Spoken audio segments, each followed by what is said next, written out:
Good morning, good afternoon, or good evening to you from wherever you are in this wonderful world of ours. It's Stuart Buchan here, and I'm in Bonnie, Scotland. I want you to imagine a picture at the moment. How many of you have had unsolicited calls at your door? I've just listed a few here. So, religion, people spouting whatever the religion they are. Broadband, selling you broadband, that's particularly relevant here in the UK. We don't have as good broadband as you've got in the United States. Raffle tickets for whatever purpose. Home baked sweet bars. We've got things called Tablet here in Scotland, very, very famous. We've also got very famous coconut bars, and people try to replicate them. So the people who do them in their home come round to your door, want you to buy some, supposedly for charity, but I think it's to fill people's pockets who come round the doors. And for those of you who are a wee bit older, you might remember people coming round wanting to demonstrate, in inverted commas, Kirby vacuum cleaners in the hope that you would buy one whilst they were visiting. And the other couple of things I wanted to mention was here in the UK, we've got quite a lot of Irish people knocking at the door wanting to clean your guttering or to tarmac your driveway. That's a very popular knock on your door. And the other thing is that for network marketing companies, we very often get knocked on the door for people who sell Avon, so obviously perfume, makeup, etc., and also brushes, so Clean Easy or Better Wear.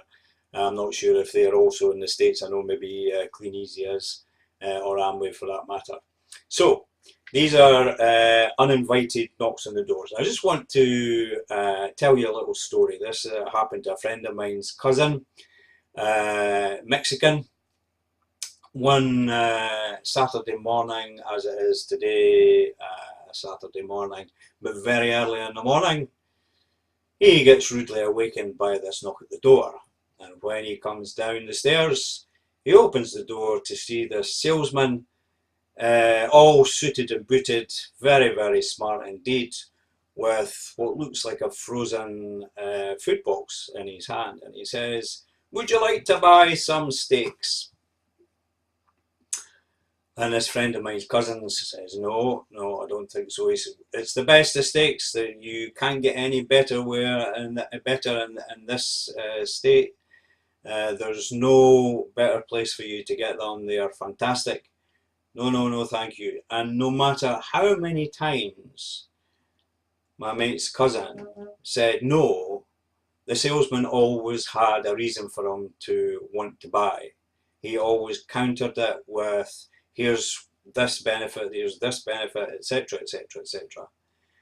And just as he was pulling his hair out, wondering how he was going to get rid of this guy, his wife, who heard all the commotion, came running down the stairs and said to the salesman, "Are these steaks kosher?" To that, the reply was, "No, they're not." "Okay, thank you very much," and shut the door. The salesman went away with his tail between his legs. Not only did he upset them for getting them up at that time in the morning, but he upset, two people who were not interested in their steaks, one of which was a Jew who may or may not be interested in the type of meat he was trying to sell anyway.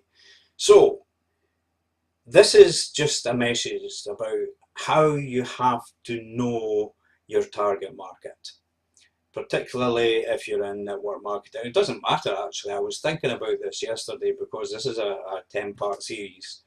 And this could apply to bricks and mortar business as well as network marketing. But network marketing is something that is really important to me because that's what I'm involved in. I understand the pain. I know what it's like. So these are things that I've found and I've been taught. And if you want to know more about how I've been taught, just comment in this video and I can point you in the right direction because this is just great stuff. Now, how do you find your target market? Well, as I said yesterday, most network marketers will say, is anybody within 3 feet? That's your target market. You could just talk to anybody and you will eventually come to those people who will want to buy your product. Well, also, as I said to you yesterday, that you know, there are ways that you can use information on the internet. And actually, I mentioned Facebook,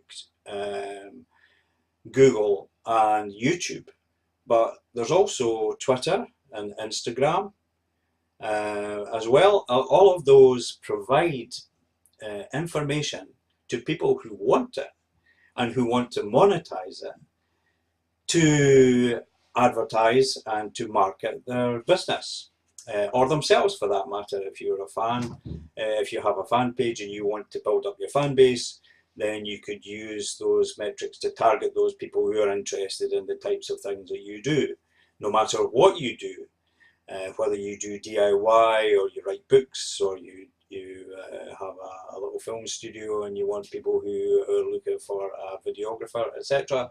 No matter what you do, you can do that. So just like this guy who was trying to sell steaks, he could have, if he had known the area, he could have gone 2 doors down to people who are up early in the morning looking for you know, things that they could basically get, as far as they were real carnivores. They were really interested. So he would no doubt have been able to sell at their doorstep.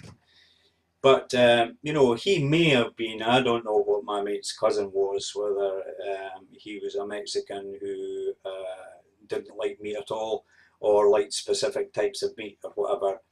But those kind of metrics, those kind of things that that the salesman would be looking for, would have been available online if he'd only taken the time to look and research before he went out into every single street, every single door, in the hope that somebody would say, yes, I'll buy them. And all the time, this frozen food box would be getting all the more defrosted. So, you know, the steaks in the end, if he'd gone a whole day like that, he may, particularly in hot weather, he may not have had steaks worth their bean by the end of the day. But I just want to ask this question. This is something I've written down because I think it's brilliant. About how you find people with the need and the want, because what you really want is to find the right people at the right time. And you have to ask these questions.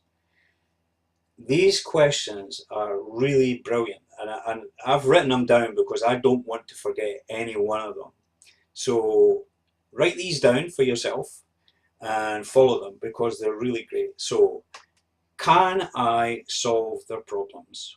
Will what I have to offer solve problems that they have got and you've got a solution for?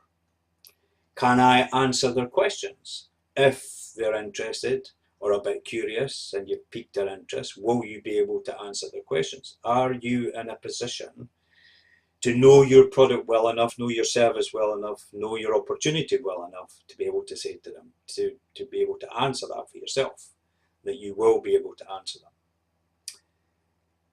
Will you be able to relate to them?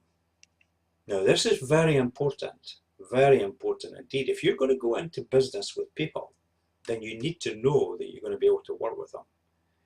And they need to know that they're going to be able to work with you. So you have to be able to relate to them. Because there's no point, yes, people can go into business together and they may not see eye to eye or whatever, they could do it. But the most productive, the most fruitful relationships are those that are cultivated from having that basic first step that, yeah, I can work with this person and they can work with me. And the fourth question is, can I show my uniqueness? Can I let them know that there's something about me, about my product, about my service, about my opportunity that is unique, that is different to what everybody else is offering?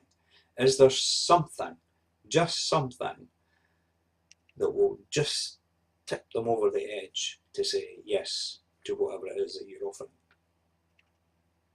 And can I discover their feelings about three things? About me, about my product, and about my business opportunity. How able are you to be able to explore all of those things, to get into the depth of what they think about you, your product and service, or your business opportunity? Well, as I said to you yesterday, the funnel, the sales funnel that's created by you, and I can show you how to get that as well. As I say, I will probably put a link in here to our attraction marketing formula so that you can go and get that for yourself. It's a $47 value. You may get it for $27, and in fact you might even get it for $1. It is the most wonderful video ebook that I've experienced in 65 years of this life on this planet, and over 30 years of trying to do network marketing as a business. So as I said to you, the internet is full with all those companies that I've mentioned, all those social media sites that provide you with the opportunity to use their advertising services to market what you have to offer and to get your sales funnel working, so that the people that eventually filter through, after you've sifted them through all these different types of filters to say who's interested, you know, are they a prospect, and eventually to become a customer, and hopefully a lifelong customer, and maybe even a friend. Who knows? Who knows? You don't know. You don't know what's got ahead for you. So anyway, that's it for today, and we're back again tomorrow, hopefully. I'm not, well, actually maybe not tomorrow. Tomorrow's Sunday, so we'll give it a day of rest. So I'll be back on Monday to give you another video, and hopefully this will be something for you to look forward to. As I say, I will put a link in the description here to let you know how to get the attraction marketing formula. Okay, God bless, and we'll see you again. Bye for now.